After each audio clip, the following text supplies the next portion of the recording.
Hordoftoota Konkoo barnoota baay'ee bareedduu ta'e tokko qabadhee isinii dhiyaadheetiin jira. Silkiin keessan yeroo baay'ee kan isin rakkisu yoo ta'e, yeroo baay'ee silkiin keessan OA kan baay'ee fayyadamaan ala isin godhu ka ta'u yoo ta'e, daataa ka isin nyaatu yoo ta'e, iskiriinii irratti maastaawoqaa isinii fiduudhaan ka baay'ee isin rabbashu yoo ta'e, kanaaf kana fakkaatan qabadhee isinii dhiyaadheetiin jira. Chaanaaliin keenya chaanaalii barumsaatti. Chaanaalii keenya sabskiraayib godhuu maatii keenyatti dabalama gamanumaan gara barumsaatti.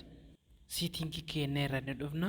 Siitingii keenya yeroo tokkoof gadi caangoona gara gadii dhuftanii bakka baatirii inda diivaayis keer jedhu kanatti yeroo tokkoof gaditti buutu achii booddee gara gadiitti dhufuudhaan bakka kana no treat found asitti device keerii kenna kana on godhuun dirqama nurra jiraata. Bakka kana eegadha.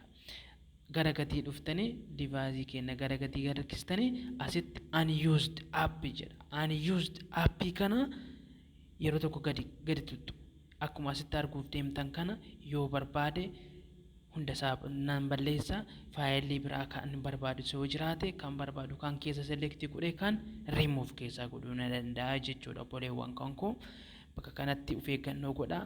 Waan appiin isin fayyadu kan biraas jiraachuu ta'uu ni mala. Keessaa filachuudhaan hunda isaa dileetii godhuu ni dandeettu. Barnoota biraatti nagaa walitti turtii gaarii.